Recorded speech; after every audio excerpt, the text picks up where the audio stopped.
So good day everyone, good day ma'am. So I'm Kenneth B. Silvestre and today I'm gonna discuss all about forensic chemistry.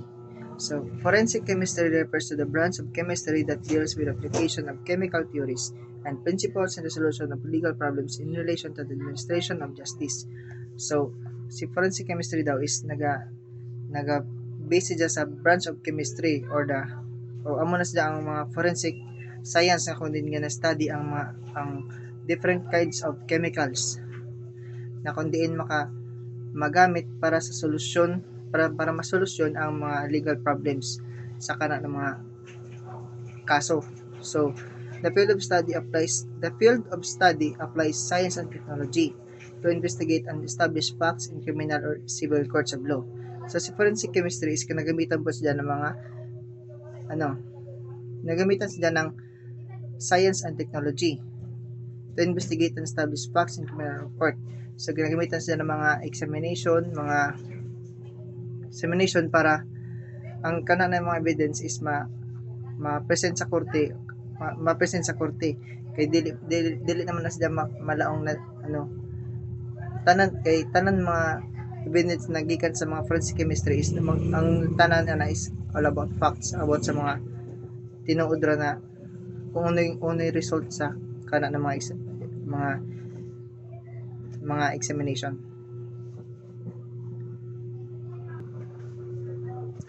So the word forensic is derived from the Latin word forensis, which means the forum or speaking the truth in public.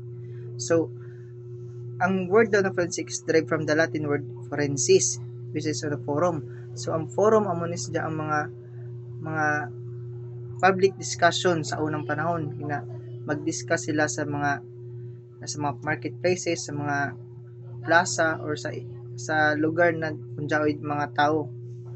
Pero kuman ang forum is nga nagamit na siya sa korte. Munang magdiskusyon sila sa korte. So, history of forensic chemistry. So, na-trace back si forensic chemistry itong nagamit ng poisons ang mga ancient Egyptian, Greeks, and Romans. Si Demorates si Demorates siya ang father of modern science. Siya ang nag-study ng all about poisons. Ang poison daw was ginamit ng mga ancient world as a method of murder. So ginagamit niya siya para mag-execute ng isa ka tawo. Isa na diri sa example na na-execute is si Socrates, was sentenced to death by ang gipainom sa ija is ang hemlock or the highly poisonous plant. So ang arsenic naman is ang very poisonous metallic element. So ang arsenic daw is amo nang ang effect ng arsenic is dili pa kung kuman mo effect sa mga another years or maybe decades so during 82 BCE ang ancient Romans is nag-create ng law against poisoning. So in 1752 the first actual chemical test for poison was undertaken during the Blandy trial. In 1836 the Marsh test was developed, which was the first reliable analysis that scientifically demonstrate the presence of arsenic in the blood of a victim. So, during centuries later, si Jean Servius Stas siya nag-study sa mga methods para ma-detect ang mga types of vegetable poison. So, she is best known for his work in determining the atomic weights of the elements and served as the leading chemist in Belgium during his time. So, siya ang chemist na nag-study sa mga methods kung paano ma-detect ang vegetable poison o kilaya siya sa iyang trabaho para mag-determine ng mga atomic weights. So sa the mid-19th naman century saw the rapid advancement of forensic chemistry. Tests for blood were developed through the efforts of the German-Swiss chemist Christian Friedrich Schonben. Siya naka-discover ng first reliable method for identifying human blood in 1836. O si Isaac Van Den, siya naman naka-develop ng another test for the presence of blood at about the same time in 1832. British chemist James Marsh invented the Marsh test for arsenic. It was also during the period when studies on bullet fingerprinting began, enabling the identification of weapons used in crimes and the individuals who used them. So, during this time is na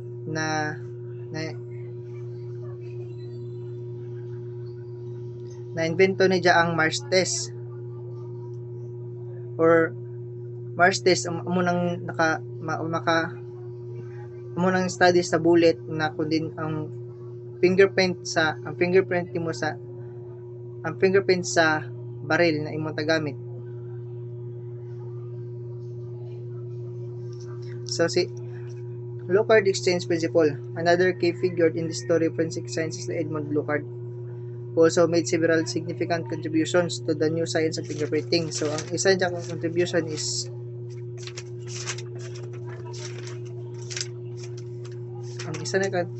ni Edmund Locard is siya ang science of fingerprinting. Siya po nag-hold ng principle that every contact leaves a trace. He is known for Locard's exchange principle. Si Matthew Kuan naman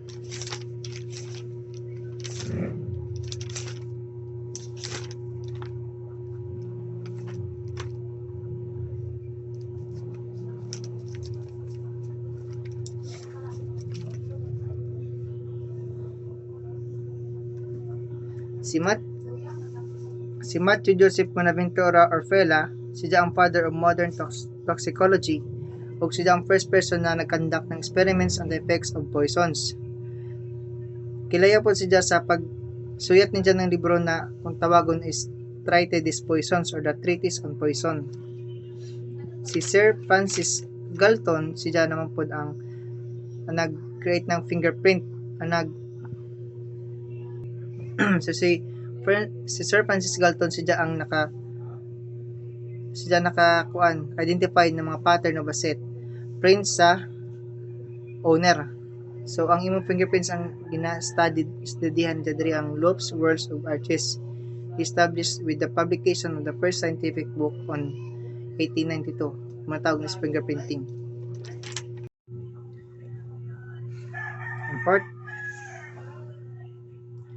Importance of forensic chemistry.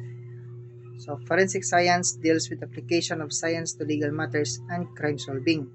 So, si forensic science daw is nag-deal sa application of science to legal matters, especially scientific analysis of physical evidence and crime solving. So, chemistry plays an essential role in the interdisciplinary field of forensic science. So, interdisciplinary, which means the principle of different branches of science such as chemistry, physics, and biology to examine and authenticate the fact of interest in a legal system, especially in the crime laboratory wherein the same principle and laws of chemistry are used to examine evidence. So, sa crime laboratory, din na ginagamitan ng mga principles and laws of chemistry para ma-examine ang mga evidence.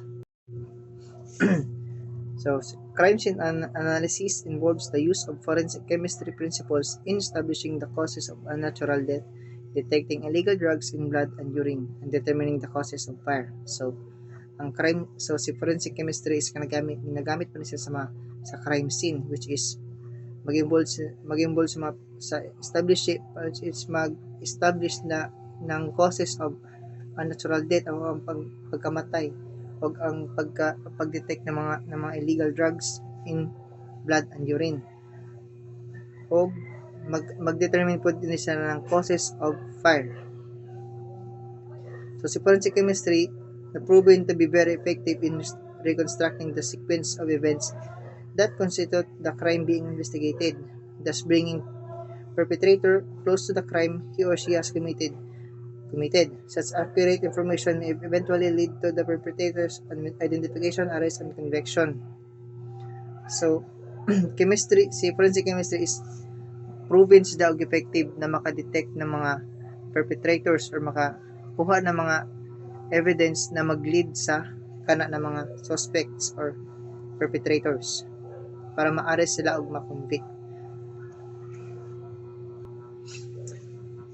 So, sa forensic laboratories in the Philippines. In the Philippines, the practice of forensic began with the passage of the Royal Decree number 188 by King Philip during sa Spanish rule in the country. So, ang ginatawag daw sa mga forensic physicians sa ato is medicos titulares, which is ma-assign sila para sa mga Philippine provinces to para mag-perform ng mga public sanitary and medical legal duties. Today, sa kumana panahon is hamok na yung mga forensic laboratories diri sa ato bansa, including those from 5 district offices, 2 satellite crime laboratories in Valenzuela City and Marikina City, regional and provincial offices of the Philippine National Police, PNP, the University of the Philippines, and the Philippine General Hospital or UPDHP in Manila, the Philippine Drug Enforcement Agency or PDEA in Quezon City, and the National Bureau of Investigation or NBI in Manila and its ug sa uban pa mga regional and provinces offices sa Manila. So the crime laboratory. A crime laboratory or crime lab is a scientific laboratory that uses forensic science for the purpose of examining and evidence from criminal cases. So sa forensic crime laboratories kinagamitan siya ng forensic science para mag-examine ng mga evidence from criminal case. It requires a laboratory where highly trained technical personnel render various related services. The PNP Crime Laboratory consists of uniform and non-uniform personnel with high level of expertise and ability to provide scientific investigation services through fieldwork, crime scene operations, forensic laboratory services, as well as criminalistics training and research. So, si PNP nag-consist yan ng mga uniform of non-uniform personnel. Nga kundiin may ability sila para mag-provide ng scientific investigation services like fieldwork, crime scene operations, forensic laboratory services, as well as criminalistics training and research. So, include po sila din ng mga drug test, DNA examination of question document, fingerprint services, histopathological examinations, macro-etching examinations, and semen determination, and so on. So, amo na mga ability ng PNP uniform and non-uniform personnel. Requesting parties must submit an official letter of request for the specific service. So, kinanglan magsabit sila ng official letters request for the specific service. So, umulit siya sa mga crime laboratory kung magpa-examine ka ng mga specimen. So, kinanglan iba na ang evidence, specimen o ang other details about the specimen suspect. Ang suspect, ang time, ang date of confiscation. So, ang oras daw o ang adlaw nga kung kanus ani mo na confiscate. So, ang nature of the case, kung kana ba is drugs, kung kana ba is gigamit sa pagpatay or another terms, and the type of examinator requested. So sa drug specimen naman daw, ang chain of custody from form must be completed and signed by all persons who handle the subject drug specimen. So kinanglan ang tanan nga nag-handle ng drug specimen is kinanglan nakapirma sila tanan para mailhan kung kinsa tong mga nag-handle ng drugs, mga drugs specimen. So the only table showing the table nga nag-show ng jurisdiction of physical evidence according for the examination to be performed. So pag fingerprints, ang examination nimo is fingerprint, ang mag-examine is ang mga fingerprint division. Pag firearm evidence, ang mag-examine is firearm identification division. Pag biological evidence ang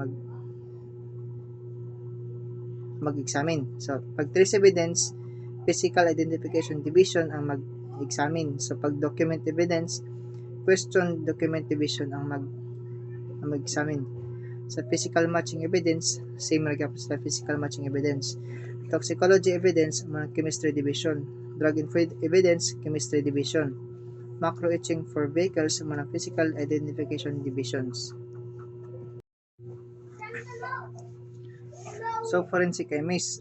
So, pag sinabing forensic chemist, sila ang mga professional na professional chemist na nag-analyze ng evidence from the crime scene o derives a conclusion based on test. So, sila ang mag-analyze kung ano man ang mga nahitabo sa crime scene, kung ano man ang mga evidence na dapat makuha, kung ano man dapat evidence na dapat confiscate, o sila mag-derives ng conclusion based on test. So, sila na ang pag may test na sila na bahala kung whether positive ba or negative ba ang kanan na test. Undertaking on such evidence, ang task po ng forensic chemist is para mag-identify and characterize the evidence as part of the overall crime solving process. So dapat i-identify ng chemist o i-characterize kung ano man na ng mga evidence ang ida nakuha. So given that they handled evidence collected from the crime scene, they are often summoned to explain in a trial court what was found and how they arrived on the conclusion. So napa-explain sila sa korte kung ano ang nakita nila sa crime scene ug nganong niabot siya sa kana na conclusion. Explain na tanan niya sa korte para kuan ang katotohanan ba kanang kung ano ang mga facts about sa results sa idang examination. Characteristics of forensic chemistry. So, the practice of forensic chemistry in the Philippines, similar to other chemistry practices, is covered by Republic Act number 754 or also known as the Chemistry Law. So, ang chemistry is kina-cover siya ng Republic Act number 754 also known as Chemistry Law. Enacted ni siya noong June 18, 1952. So, pag isa ka chemistry daw, dapat registered chemist ka na engaged sa professional practice of chemistry o registered with the Board of Chemistry and the Professional Regulation Commission para mag-undertake ng professional practice of chemistry. So, ang forensic chemist is dapat be able to spend hours rigorously applying analytical techniques to evidence. So kananglan may oras ka dire dapat ang imong oras is nakafocus ra sa pag-analyze ng mga evidence kung unsa nimo kung anong mga techniques ang imong gamiton para ma-solve ang kanan na evidence. So clearly and concisely answers challenges to his findings. So dapat klaro o pulito ang mga evidence na dapat na himo o nakita. So possess moral integrity. Dapat may moral integrity siya na nakatangian. So functions of forensic chemistry. So first, mag-conduct siya ng qualitative and quantitative examinations of dangerous drugs as well as volatile substances. Number 2, ang conduct examination of explosives and explosive ingredients. Number 3, conduct examination of firearms and paraffin cast to detect the presence of gunpowder nitrates or gunpowder residue. 4 is conduct gunpowder examination of clothing to verify possible gunshot distance. 5. Conduct chemical toxicological examinations of human internal organs, gastric contents, and blood water for samples and other substances. 6. Conduct examination of fake products in case of unfair trade competition. Example of that is bleach, cement, cigarette, beer, or liquor brands, and etc. 7. Conduct blood alcohol and other bodily fluids for the presence of dangerous drugs. Number 9. Conduct research and training related to the case being examined. Number 10. Deliver lectures on forensic chemistry and toxicology to police and military training centers, investigative units, schools, and universities. Number 11. Testify and provide expert opinion in court as well as attend court duty as an expert witness. Number 12, respond to queries of all investigative units and render expert opinion. But last 13 is conduct field laboratory and clandestine laboratory investigation. So, amo ni ang four stages ng forensic four stages in the practice of forensic chemistry. So, stage 1 is the collection and reception of specimen. So, sa collection and reception of the specimen is kinanglan proper ang pag-collection of proper ang handling and packaging of specimen before siya mag-analyze. Ang reception is nag-refer sa process of receiving the specimen by entering the specimen condition on the logbook. So ang reception daw is munang ang pag-receive ng specimen sa whether it's sa condition on the logbook. So, actual examination, the conduct of various examination procedures for different specimens submitted as request by the requesting party. So, antes ka magkuan, amo na ginatawag na examination, mag-conduct siya ng examination para sa mga different specimens na nasubmit sa EJA. Report writing of the result. The steps involves the drafting of the positive or negative result. So, amo na ang kuan, ang mga positive o negative na result na EJA na examine. So, court appearance. This is the final stage when the chemist must explain to the court the findings of the examinations conducted on the specimen submitted. So, there's a court appearance. Amo ni ang final stage kung diin siya na mag-explain sa korte sa iyang mga findings o sa iyang mga examinations. So, the forensic chemist is an expert witness in the court. So, forensic chemist can be called as an expert witness or dakuan. Expert witness means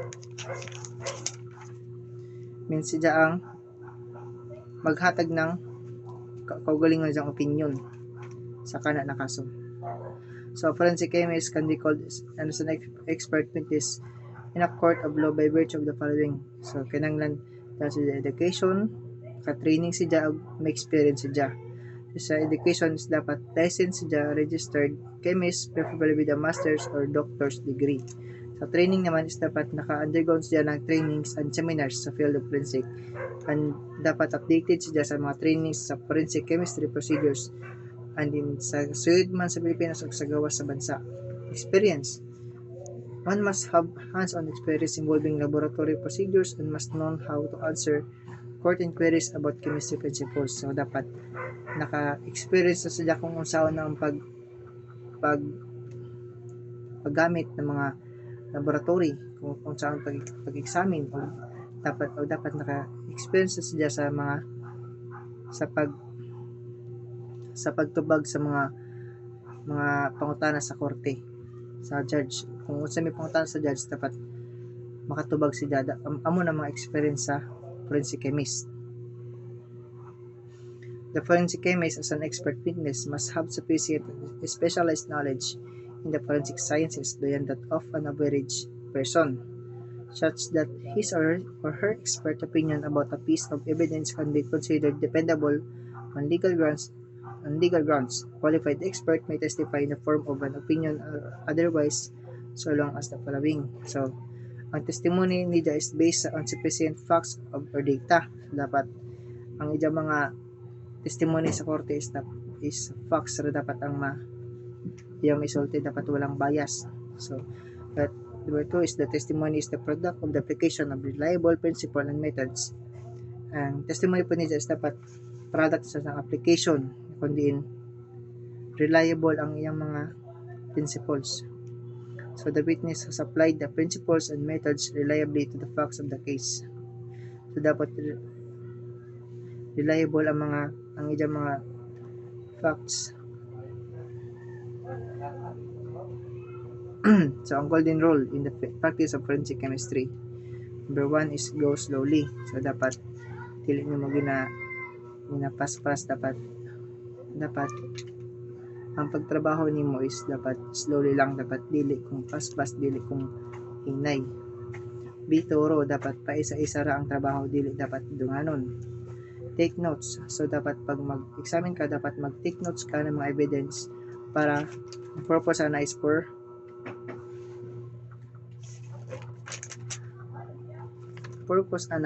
kuan for preserve, para ma-preserve ang mga evidence. Consult others. So as a forensic chemist, dapat mag-consult po ka sa others, dapat dili ka mag-ija-ija, dapat magkuha ka ng advice sa imong mga senior or sa imong mga kaiban para matarong ang trabaho. So use imagination. So kinahanglan malawak dapat ang imong pag-isip abot sa kana na work. So dapat hamok kay mga imaginations na dapat na consider na ma-consider o dapat ma-observe nimo kung ano man ang dapat nakuan natabawon. Avoid complicated theories. So dapat kung ano ang imong nasugda na amo dapat ang imong himuon, dapat dili na ka maghimo pa ng lain pa nakuan na amoy complicated sa kana na trabaho. So next is the physical evidence. So physical evidence is ang material object introduced in a trial for the purpose of proving fact an issue based on its demonstrate physical characteristics. So ang physical evidence amo ni mga physical evidence na makita nato sa crime scene na amo ning present sa korte para mag-prove ng fact para og mag-demonstrate sa kung ano na sadya ng mga kung anong characteristics ana ng mga object. So physical evidence found at a crime scene in small but measurable amounts are called trace evidence. So mga physical evidence daw na makita sa crime scene in a small but measurable amounts are tawagan as mga trace evidence. For examples like body fluids, DNA, fingerprints, hair and fibers, paint, glass, explosives, ballistics, impressions, question document, and so on. So ang identification daw ng physical evidence makatabang para ma-determine ang tinuod na nahitabo during sa crime. Physical evidence can be classified according to the following. So ang physical nature amo ng microscopic, solid, liquid, gaseous, etc. Ang type of examination to be conducted: drug test, drug analysis, paraffin test. There are several types of physical evidence that are likely to be found at the scene of crime and can be analyzed scientifically, including those listed below. So, DNA, amo ng tissue from the victim or suspects such as hair, fingernails, bones, teeth. Body fluids, saliva, mga laway, mga blood, sweat, semen, and urine of the victim or suspect. Impressions, amo ng mga tool marks, shoe prints, fingerprints, bite marks, tire tracks, and etc. So, weapons, amo ng mga characteristics of firearms, munitions, and residue o mga chemical composition of explosives. Question documents, amo ng mga printing method or paper and ink used in forged document, handwriting style, counterfeit bills o mga ransom notes. Miscellaneous trace evidence such as dust and dirt, fibers, soil, glass, paint, and skeletal remains, fracture, matches, and etc. Some value of physical evidence. It has already been mentioned that physical evidence is much more reliable than testimonial evidence. So, ang physical evidence daw is mas matuhan kaysa sa testimonial evidence. O ang value daw ano isang human factor compared with testimonial evidence which may change. Physical evidence can't like quit, die, forget, or get fired. In addition, the source of testimonial evidence may also be lost, thus losing the connection between the original and the court version. So ang physical evidence daw is dili magsinungaling, dili mawala o dili makalimtan or mag-get fired. So unlike testimonial, pwede sa mawaya o pwede maiba ang kwento, mawala na to ang original na testimony o pwede siya maislan ng bago. So physical properties, ang mga physical evidence cannot change, whereas testimonial evidence is based solely on interpretation that can change or be erroneous. So mo gito ang physical is dili mabago. Physical evidence is dili mabago. Whereas ang testimonial evidence naman is based on solely on interpretation that can change or be erroneous. Circumstantial variability. If any type of physical evidence is found and subsequently associated with a suspect where he or she had no right to be, then upon proper identification, the evidence may establish ang proof beyond reasonable doubt. Second, establish probable cause and establish a suspect's presence at the crime scene. So pag ang physical evidence is found for a period during which a suspect may have a legitimate right to be, then the evidence may have no significance and provide leads to follow in order to establish the case via other sources.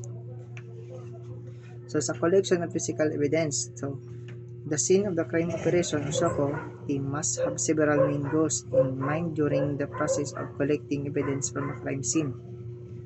So ang SOCO daw is hamok sila dapat maging goals in mind na ma-process collective evidence from a crime scene. So dapat ang ilang goals is makakolect ng mas hamok pa namang evidence o mas reliable na evidence para masolve ang kanang kaso. So reconstruct the crime, identify the person who committed the crime, preserve the evidence for analysis, and collect such evidence in a way that will make them stand up in court. So kana doon mga evidence is magamit na para ma-identify kung kinsa na ang suspect. Trace evidence. Trace evidence constitute the most common type of physical evidence, which an investigator and or crime scene specialist is likely to encounter. Trace evidence refers to microscopic materials found at a crime scene, such as hair, blood, glass particles, foot, tire impression, fiber, or part, to name a few. So ang trace evidence ang mga refers dyan sa mga materials found at a crime scene, such as hair, blood, glass particles, etc. The collection of evidence begins once a crime scene has been thoroughly processed and the locations of the evidence have been recorded. So the collection process begins with the collection of the evidence that most likely to be easily lost. So most pieces of evidence are collected and placed in paper container such as envelopes, packet, and bags, whereas liquid items are transported in leak-proof and non-breakable containers. So mga na-collect na mga evidence is minaplace sila sa paper containers such as envelopes, packet, and bags. Pag liquid naman ng mga items like blood, sweats, or semen, yun na butang sila sa leak-proof and non-breakable containers. So pag ang evidence for cases of arson are usually placed in airtight metal canisters, only large quantities of dry powder should be collected and stored in plastic bags, while moist or wet evidence from a crime scene can be collected in plastic containers at the scene itself and then transported back to an evidence receiving area if the storage time in plastic is 2 hours or less. So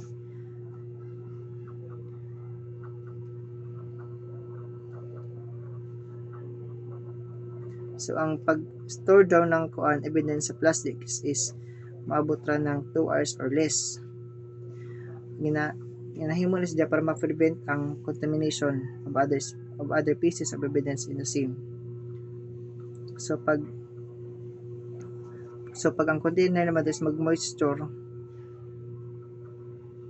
should not, so para dili mag-moisture ang plastic, dapat dili siya ipack sa plastic or paper containers for a period exceeding of 2 hours. This is because moisture facilitates the growth of microorganisms which can destroy or alter the quality of the evidence collected. So dapat dili sa padugadon para dili ma-contaminate sa mga microorganisms nga may makaguba sa quality ng evidence. So, guiding principles in the collection of physical evidence.